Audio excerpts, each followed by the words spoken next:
Sebelum membuka acara ini, acara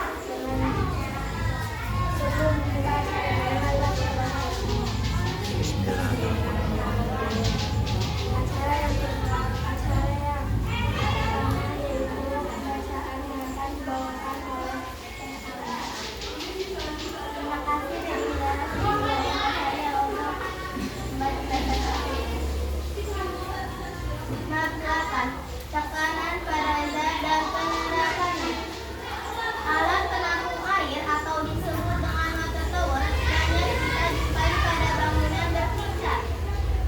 Air di dalam tanah atau sumur disedot dengan pompa air, kemudian dialirkan ke dalam water tower dan ditampung di dalamnya. Sehingga jika sewaktu-waktu diperlukan, air tersebut dapat dialirkan. Air merupakan contoh fluida. Fluida adalah zat yang dapat mengalir. Wujud zat ada 3, yaitu padat, cair, dan gas. Zat yang tergolong fluida adalah zat cair dan gas. Zat cair dan gas memiliki massa sehingga memiliki berat dan pada saat berada di suatu tempat yang memiliki luas tertentu dapat menghasilkan tekanan. A. Tekanan hidrostatik. Tekanan hidrostatik terjadi pada zat cair yang tidak mengalir atau diam. Tekanan hidrostatik adalah tekanan dalam zat cair yang disebabkan oleh berat cair itu sendiri. Semakin kamu menyelam, tekanan zat cair semakin besar. Pada kedalaman yang sama, tekanan di dalam zat cair di segala arah sama besar. Tekanan zat cair dirumuskan sebagai berikut. B. Bejana berhubungan. Zat cair selalu mengikuti bentuk wadah yang ditempatinya. Zat cair dalam keadaan tenang tanpa ada goyangan selalu menunjukkan permukaan yang mendatar. Hukum berjana berhubungan berbunyi sebagai berikut. Jika berjana berhubungan diisi zat cair yang sama dalam keadaan seimbang, permukaan zat cair dalam berjana itu terletak pada suatu bidang yang dekat. Hukum berjana berhubungan tidak berlaku apabila 1. Tekanan di atas berjana tidak sama, misalnya salah satu berjana tertutup. 2. Diisi 2 atau lebih macam zat cair. 3. Digoyang-goyangkan dan pipa. Salah satu berjana merupakan pipa kapilar. Kapilaritas adalah gejala turun atau naiknya zat cair dalam pembuluh yang menjadi suatu pipa rambut atau pipa kapilar. Adapun untuk raksa dalam sebaliknya, yaitu raksa akan turun dalam pipa kapilar. Hukum Pascal. Hukum Pascal menyatakan sebagai berikut. Gaya yang bekerja pada suatu zat cair itu bersegala arah dengan sama besar. Dengan menggunakan hukum Pascal, ketika kita mengangkat beban berat hanya dengan gaya kecil saja. Berikut ini alat teknik yang bekerja berdasarkan hukum Pascal. 1. Dongkrak hidrolik. Dongkrak hidrolik diperlukan ketika akan mengganti ban roda mobil yang kempes. Prinsip kerjanya, saat dongkrak ditekan, penghisap kecil menekan cairan yang ada di dalam reservoir atau tanggul.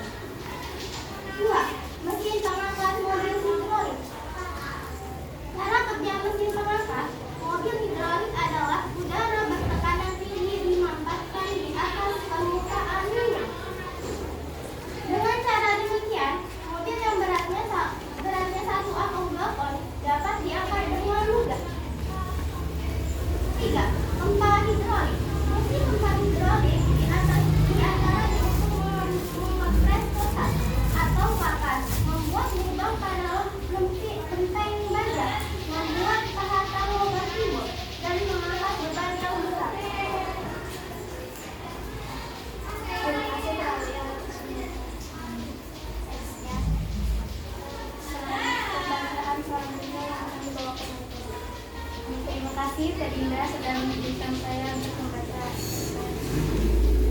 D. Hukum Archimedes. Hukum Archimedes menyatakan bahwa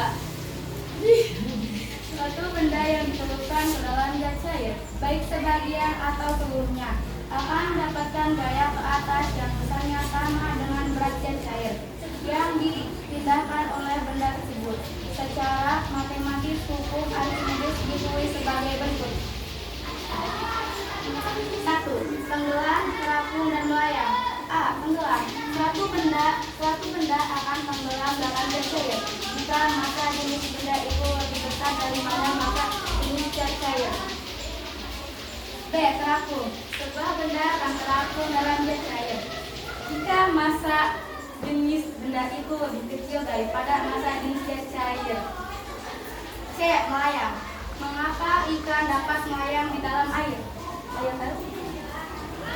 Ikan dapat melayang di dalam air karena pada tubuh ikan terdapat kantong udara yang dapat isi air saat ikan ada dalam air, sehingga massa jenis ikan sama dengan massa jenis air.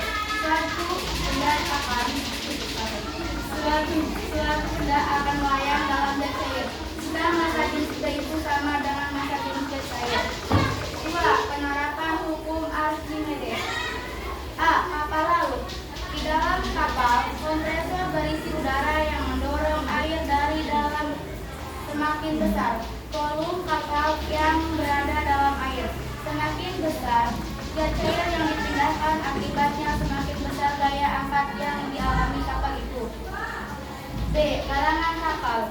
Galangan kapal digunakan untuk mengangkat kapal ke atas permukaan air ketika kapal itu diperbaiki. C. Hidrometer. Hidrometer adalah alat untuk mengukur massa jenis zat cair. D. Jembatan ponton. Jembatan ponton dibangun dari drum-drum kosong yang diikat dan di atasnya dipasang papan-papan sehingga jembatan ini dapat terapung di atas air.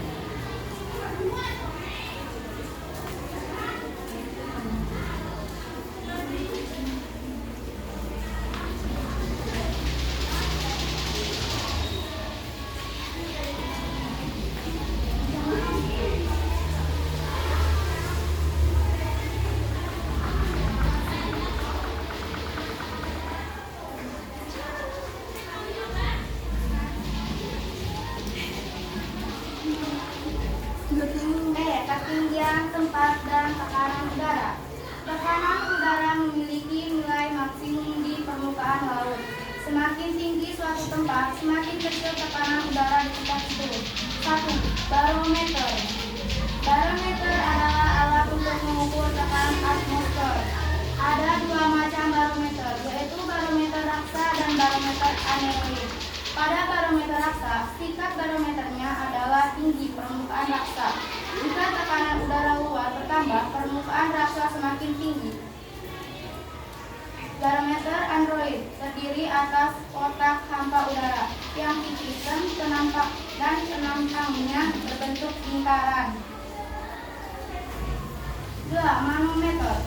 Manometer adalah alat untuk mengukur tekanan gas pada ruang tertutup. Ada 3 macam manometer, yaitu manometer raksa terbuka, manometer raksa tertutup, dan manometer logam.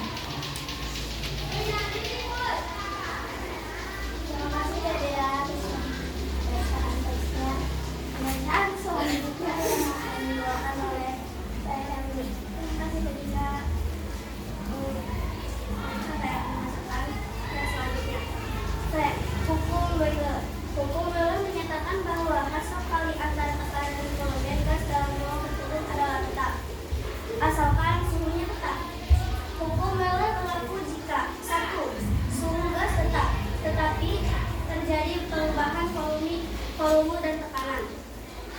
2. Massa gas tetap, tidak terjadi kebocoran tabung atau ruang tertutup. 3. Gas tidak dalam keadaan jenuh. Dan 4. Tidak terjadi reaksi kimia di dalam tabung gas. 1. Manometer tertutup. Manometer tertutup bekerja berdasarkan hukum Boyle dan hukum pertama hidrostatik. 2. Pompa udara. Pompa udara terbagi menjadi 2 bagian. Menjadi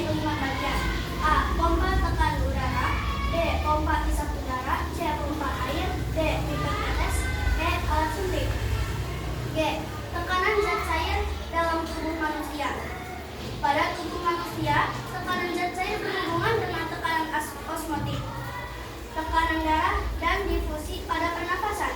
1. Osmosis dan tekanan osmotik.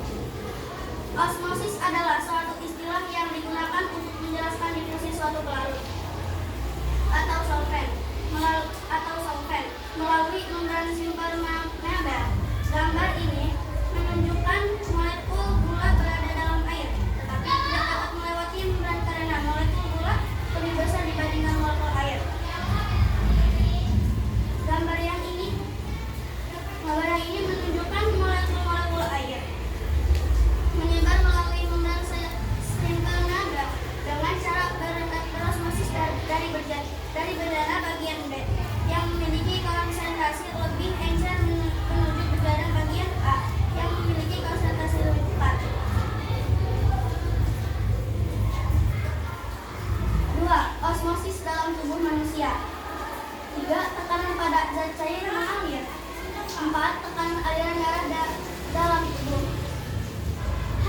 Interaksi darah dengan paru-paru. Bernapas bertujuan untuk memasak gas oksigen pada darah di paru-paru dan membuang gas karbon dioksida. Di paru-paru inilah terjadi proses pertukaran gas antara paru-paru dan darah. Banyaknya gas yang terlarut dalam darah sangat bervariasi dari suatu gas ke gas lainnya. Jika tubuh hanya mengandalkan oksigen yang terlarut dalam plasma darah untuk mengalirkan oksigen ke dalam sel, jantung harus memompa darah sebanyak 140 liter darah per menit dalam istirahat. Pada saat kita bernapas normal, udara dari atmosfer tidak mencapai alveolus yang masih berisi udara sisa pernapasan. Sisa pernapasan sebelumnya, konsentrasi udara atmosfer lebih tinggi sehingga oksigen dengan mudah berdiskusi melewati udara sisa pernapasan untuk mencapai permukaan alveolus. Terima kasih Ternya atas pembacaan teks presentasinya. Selanjutnya presentasi yang terakhir yang akan dibawakan oleh Terina.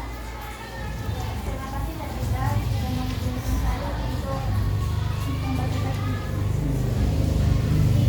nada jantung. Pada tubuh orang dewasa normal, setiap kontraksi otot jantung memompa sekitar 80 mil darah ke paru-paru dari ventrikel kanan dan ke sirkulasi sistemik dari ventrikel kiri. Pada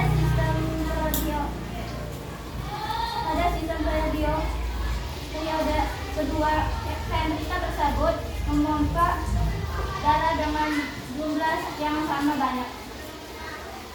Pada saat kita bekerja atau berolahraga, tekanan darah dapat meningkatkan sebesar 50%.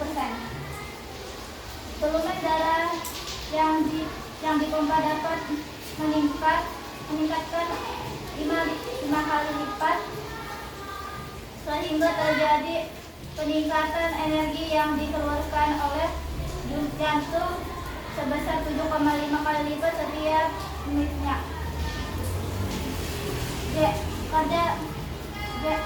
Transportasi air dan garam mineral pada tumbuhan. Tumbuhan menyerap air dan garam mineral dari dalam tanah.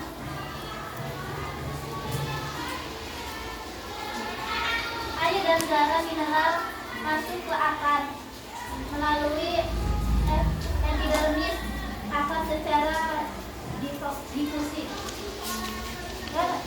dan osmosis. Air dan garam mineral tersebut kemudian dibawa ke daun dan tiang. Contohnya seperti gambar ini. Sekian dari kelompok saya. Saya salah, mohon maaf dari kelompok saya. Sekian dari saya.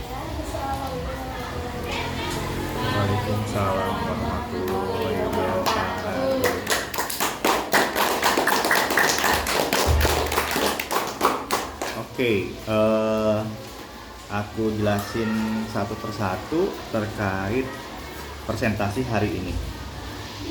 Bentar. Oke, yang saya cermati terkait masalah media, medianya semakin sini semakin pada kreatif.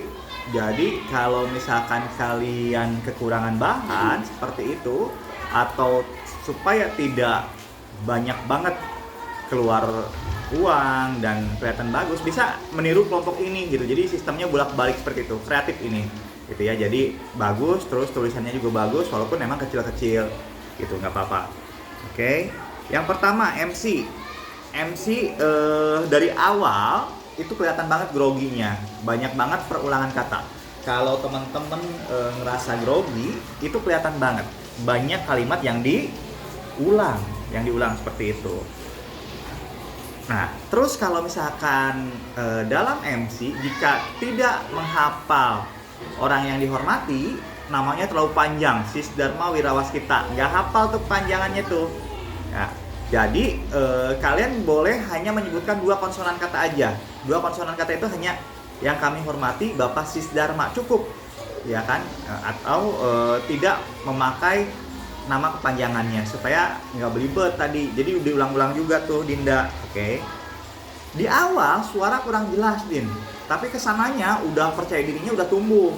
Tapi emang paling awal menyelesaikan pada pembicaraan pertama. Kalian ngomong pertama itu susah banget, tapi kesananya udah enak. Itu kebiasaan. Kalau bisa dari awal sampai dengan akhir, ya Dinda harus bagus ya. Kita ketemu kelas 3 ya. Mudah-mudahan lebih bagus lagi. Udah cukup baik, saya udah berani jadi MC. Terus juga tadi membaca basmalah tuh sampai 4 kali loh, saya hitung. Kenapa? Basmalah itu kan Bismillahirrahmanirrahim. Kalau hamdalah, alhamdulillah, gampang itu.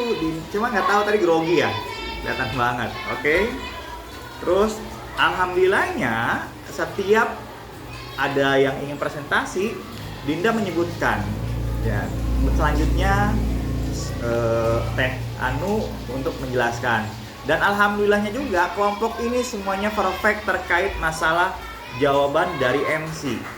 Terima kasih Teh Dinda, baik, saya akan menjelaskan. Semuanya bersih di situ. Jadi keempat presentator di depan membacakan itu udah suatu, menurut saya sih udah cukup kemajuan yang baik seperti itu. Oke. Nah, selanjutnya jangan sekali-kali menyebutkan sekian dari kelompok saya. Harusnya kelompok siapa? Kami. Saya itu hanya saya sendiri. Kami itu bersama sama. Sekian dari kelompok kami. Kurang lebihnya terima kasih. Wassalamualaikum warahmatullahi wabarakatuh. Ya, jadi nggak apa-apa belajar. Oke. Selanjutnya Aulia. Itu yang tadi yang saya omongin dari awal. Terima kasih Teh Dinda, itu udah oke. Oke. Suara, gestur tubuh, mata itu udah alami banget, udah bagus. Jeda kalimat juga bagus, tidak terburu-buru.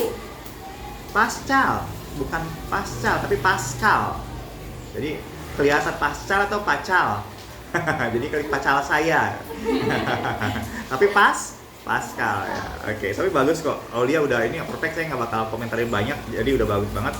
Dea juga oke. Terima kasih Teh Dinda telah mengizinkan saya seperti itu.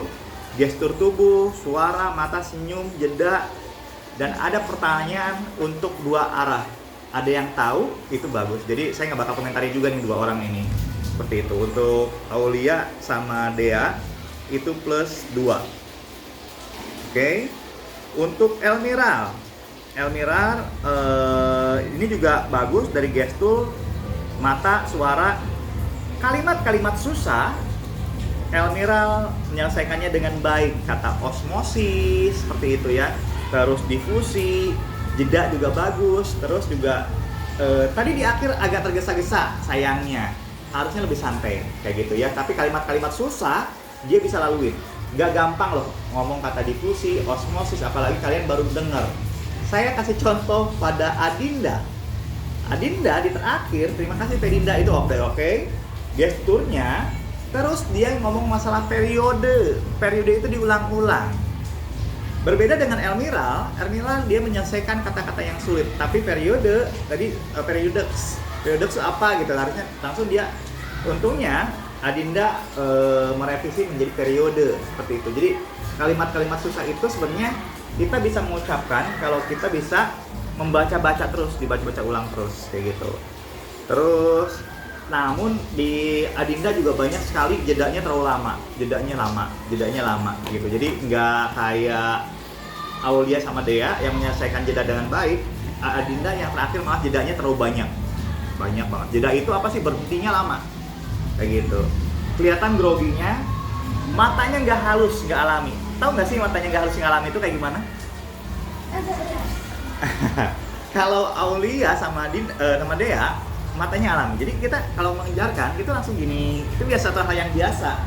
Jadi kalau misalkan kita lagi menjelaskan terus kita biasa lihat gitu, itu alami aja gitu. Tapi Adinda itu memaksakan. Jadi pada periode tahu nggak sih, nggak halus gitu loh. Ngerti nggak halus itu? Jadi memaksakan diri untuk melihat audiens tapi terpaksa gitu. Tapi nggak apa-apa, udah mencoba. Oke, kelompok ini belum bisa mengalahkan kelompok 1, nilainya sama dengan kelompok 1, nilainya 85. Terima kasih. Oke.